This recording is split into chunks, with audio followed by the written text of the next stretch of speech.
É possível dirigir da América do Sul para a África? A pergunta parece uma piada, uma fantasia. Mas, nos anos 80, um grupo de engenheiros e políticos brasileiros não só fez essa pergunta, como começou a desenhar a resposta. Eles planejaram um dos projetos de infraestrutura mais audaciosos da história da humanidade, um túnel submarino de 2.800 quilômetros atravessando as profundezas do Oceano Atlântico. Isso não era ficção científica, foi um projeto real que foi estudado e proposto. Então, por que este sonho monumental nunca foi construído? E se tivesse sido, como seria o nosso mundo hoje? Para entender uma ideia tão colossal como um túnel transatlântico, precisamos voltar para a mentalidade dos anos 80. Era uma época de otimismo tecnológico e grandes ambições geopolíticas. O mundo estava dividido pela Guerra Fria, mas também sonhava com um futuro de cooperação e megaprojetos que poderiam redefinir as fronteiras. Foi nesse caldeirão de ideias que a mente de um arquiteto e urbanista brasileiro, Darcy Olinto Camacho de Almeida, começou a gestar uma visão revolucionária. Ele olhou para o mapa-mundi e não viu um oceano separando o Brasil da África. Ele viu uma oportunidade. A visão de Darcy era geopolítica em sua essência. Ele viu o mundo dominado pelo eixo norte-norte, a conexão econômica e cultural entre a Europa e a América do Norte. O Hemisfério Sul, com a América do Sul, a África e a Oceania, era, em sua visão, uma coleção de coadjuvantes dependentes das rotas comerciais e das decisões tomadas no Norte. Como quebrar essa dependência? Como criar uma nova rota de poder, uma conexão Sul-Sul que pudesse reequilibrar o jogo global? A resposta dele foi audaciosa e literal: construir uma ponte, ou melhor, um túnel. O projeto, batizado de Túnel Rodoviário e Ferroviário Transatlântico, propunha conectar a cidade de Recife, no ponto mais oriental do Brasil, à cidade de Ponta dos Bicos, em Serra Leoa, na África. A escolha não foi aleatória. Era o ponto mais estreito do Oceano Atlântico Sul, apenas 2.800 quilômetros de distância. A ideia não era apenas para carros. O projeto previa um túnel multifuncional com pistas para veículos, linhas de trem de alta velocidade para passageiros e carga e até mesmo dutos para transportar petróleo e gás. Seria uma artéria vital, bombeando comércio, cultura e desenvolvimento entre dois continentes historicamente marginalizados. Darcy Olinto não era um sonhador solitário, ele era um homem prático. Ele passou anos desenvolvendo os conceitos iniciais, calculando custos preliminares e, mais importante, buscando apoio político. Ele apresentou o projeto ao então presidente do Brasil, João Figueiredo, e a vários ministros. A ideia, embora parecesse saída de um romance de Júlio Verne, começou a ganhar tração. Havia um interesse genuíno em fortalecer os laços do Brasil com a África, e um projeto de infraestrutura dessa magnitude seria o símbolo supremo dessa nova aliança. O projeto foi levado a sério, a ponto de ser formalmente apresentado em congressos de engenharia e a governos africanos, como o de Nigéria. A semente da utopia subaquática havia sido plantada, mas para que ela pudesse germinar, era preciso enfrentar um inimigo muito maior do que qualquer desafio político: a própria natureza brutal e implacável do fundo do Oceano Atlântico. Construir um túnel sob um rio ou uma baía já é uma façanha da engenharia. Agora imagine fazer isso por 2.800 quilômetros, no fundo de um dos maiores e mais hostis oceanos do planeta. Os desafios que o projeto de Darcy Olinto enfrentaria eram de uma escala nunca antes imaginada. O primeiro e mais esmagador de todos: a pressão. O túnel teria que passar por profundidades que chegam a 4.500 metros. Nessa profundidade, a pressão da água é de mais de 450 atmosferas. É como colocar o peso de um elefante em cima de uma moeda. Qualquer falha estrutural, por menor que fosse, não causaria um vazamento. Causaria uma implosão instantânea e catastrófica. O túnel precisaria ser construído com materiais ultra-resistentes, provavelmente uma combinação de aço reforçado e concreto de altíssima performance, com paredes de vários metros de espessura. Mas a pressão era apenas o começo. O fundo do Oceano Atlântico não é o deserto plano de areia. É um território geologicamente ativo e violento. Bem no meio do caminho proposto, ergue-se a Dorsal Mesoatlântica, uma gigantesca cordilheira submarina, com montanhas mais altas que os Alpes e vales mais profundos que o Grand Canyon. É literalmente a costura do planeta, onde as placas tectônicas da América do Sul e da África estão se separando. Isso significa que a área é cheia de vulcões submarinos ativos, fontes hidrotermais que jorram água superaquecida e uma atividade sísmica constante. Como se constrói um túnel rígido sobre um terreno que está literalmente se movendo e cuspindo fogo? Os engenheiros do projeto propuseram soluções que beiravam a ficção científica.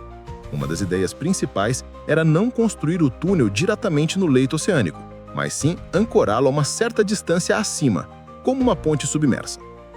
O túnel seria construído em seções pré-fabricadas, que seriam levadas por navios, submersas e conectadas no fundo do mar por robôs submarinos e mergulhadores operando em habitats pressurizados. Essas seções seriam então fixadas por cabos de alta tensão a gigantescas sapatas de concreto no fundo do oceano. Em áreas de atividade vulcânica intensa, o túnel teria que ter juntas de expansão flexíveis, como as de um ônibus articulado, para poder absorver os movimentos do assoalho oceânico sem se romper. E a ventilação? Como garantir ar respirável em um túnel de 2.800 quilômetros? A solução proposta era a construção de ilhas de ventilação artificiais ao longo do trajeto. Gigantescas torres, construídas a partir do fundo do oceano e emergindo acima da superfície, serviriam como estações de bombeamento, sugando o ar viciado e injetando ar fresco no túnel. Essas ilhas também funcionariam como postos de serviço de emergência e, potencialmente, até como hotéis ou centros de pesquisa em alto mar. O projeto não era apenas um túnel, era a criação de uma cadeia de ilhas artificiais que pontilhassem o Atlântico. O custo de tudo isso era, obviamente, astronômico. As estimativas da época, embora vagas, falavam em centenas de bilhões, talvez trilhões de dólares em valores atuais. Seria o projeto de construção mais caro da história da humanidade. Darcy Olinto e seus apoiadores argumentavam que o custo seria pago ao longo de décadas pelos pedágios e pelo imenso volume de comércio que o túnel geraria. A ideia era criar um consórcio internacional, com investimentos de governos e empresas privadas de vários países. O projeto era tecnicamente um pesadelo, financeiramente um buraco negro, mas no papel, nas pranchetas dos engenheiros, cada problema parecia ter uma solução audaciosa. A questão que pairava no ar era: a vontade política e econômica do mundo estaria à altura da ambição de seus engenheiros? Uma ideia, por mais brilhante que seja, precisa de mais do que genialidade técnica para sair do papel. Ela precisa de dinheiro e poder. E foi nesse campo que o túnel transatlântico encontrou seus maiores desafios. Darcy Olinto Camacho de Almeida era um visionário, não um bilionário. Para transformar seu sonho em concreto e aço, ele precisava convencer o mundo de que o projeto não era apenas possível, mas também lucrativo e estrategicamente vital. E a batalha para fazer isso foi tão árdua quanto a batalha contra a pressão do oceano. No Brasil, a ideia foi recebida com uma mistura de fascínio e escárnio. Nos círculos de engenharia, o projeto era visto como um exercício intelectual fascinante, um "e se" em escala épica. O Instituto de Pesquisas Tecnológicas, IPT, de São Paulo, chegou a realizar estudos preliminares validando que, com a tecnologia da época, ou a que se previa para o futuro próximo, nenhum dos obstáculos era teoricamente intransponível. O problema não era a física, era a economia. O Brasil, nos anos 80, estava mergulhado na década perdida, uma crise de hiperinflação e dívida externa. A ideia de liderar um projeto que custaria mais do que o PIB de vários países juntos parecia para muitos um delírio completo. Do outro lado do oceano, na África, a reação foi igualmente mista. Líderes de países como Nigéria e Serra Leoa expressaram interesse inicial. A promessa de uma conexão direta e de alta velocidade com o mercado sul-americano era extremamente atraente. Uma artéria comercial que não dependesse dos portos europeus ou norte-americanos poderia revolucionar a economia africana. No entanto, a instabilidade política e os desafios econômicos do continente eram imensos. Para muitos países africanos, a prioridade era construir estradas e hospitais em casa, não investir em um túnel submarino de ficção científica. O apoio era mais diplomático do que financeiro. O maior obstáculo, no entanto, vinha das potências do hemisfério norte. O projeto do túnel transatlântico era, em sua essência, um ato de rebelião geopolítica. Ele foi projetado para fortalecer o eixo sul-sul e diminuir a dependência das rotas comerciais do norte.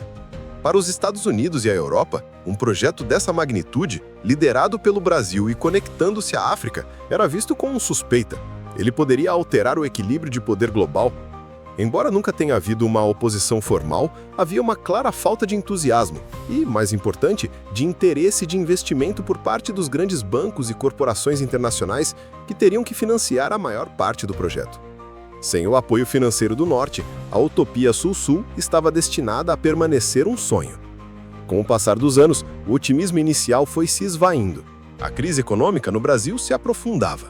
Darcy Olinto continuou a defender seu projeto apaixonadamente em conferências e fóruns, tornando-se uma figura quase folclórica no meio da engenharia brasileira. Mas o mundo estava mudando. A Guerra Fria estava terminando, a globalização estava tomando novas formas e os megaprojetos da era do desenvolvimentismo estavam saindo de moda. O túnel transatlântico, com sua grandiosidade e seus custos astronômicos, começou a parecer cada vez mais uma relíquia de uma era de otimismo que já havia passado. A janela de oportunidade, se é que algum dia existiu, estava se fechando. O sonho não morreria em uma implosão catastrófica no fundo do mar, mas em um lento definhar em meio a relatórios, planilhas de custo e a indiferença política. O túnel rodoviário e ferroviário transatlântico nunca foi construído. Darcy Olinto Camacho de Almeida, o arquiteto do sonho, faleceu em 2018 e com ele se foi a força motriz por trás do projeto. Hoje, a ideia de conectar o Brasil à África por um túnel sobrevive apenas em antigos artigos de jornal, em teses de engenharia empoeiradas e na memória de quem ousou sonhar com isso. Foi apenas a loucura de um homem? Uma fantasia tecnológica completamente desconectada da realidade? Talvez. Mas talvez tenha sido algo mais. O projeto do túnel transatlântico pode ser visto como o último grande suspiro de uma era de gigantismo na engenharia. Uma época em que se acreditava que não havia desafio grande demais para a ambição humana. Foi a mesma mentalidade que construiu a usina de Itaipu, que levou o homem à Lua, que projetou o avião Concorde. Era uma fé quase cega no poder da tecnologia para superar qualquer obstáculo, seja ele uma montanha, um rio ou, neste caso, um oceano inteiro. O fato de o túnel ter falhado não diminui a audácia da visão. Ele serve como um monumento invisível à capacidade humana de sonhar em uma escala que desafia os limites do possível. E a ideia, por mais fantástica que pareça, não morreu completamente. Hoje, megaprojetos que antes eram considerados ficção científica estão sendo seriamente considerados. Já se fala em um túnel ligando a Espanha ao Marrocos, sob o Estreito de Gibraltar. Discute-se um túnel ligando a Rússia ao Alasca sobre o Estreito de Bering. A tecnologia necessária para tais feitos, robôs de construção autônomos, novos materiais compósitos, fontes de energia nuclear compactas, está se tornando cada vez mais uma realidade. Talvez o sonho de Darcy Olinto não estivesse errado. Talvez ele estivesse apenas algumas décadas adiantado. No final, o legado do túnel transatlântico não está no concreto que nunca foi derramado, mas nas perguntas que ele nos força a fazer. O que define os limites da nossa ambição? Devemos continuar a buscar projetos que alteram o planeta em escala massiva?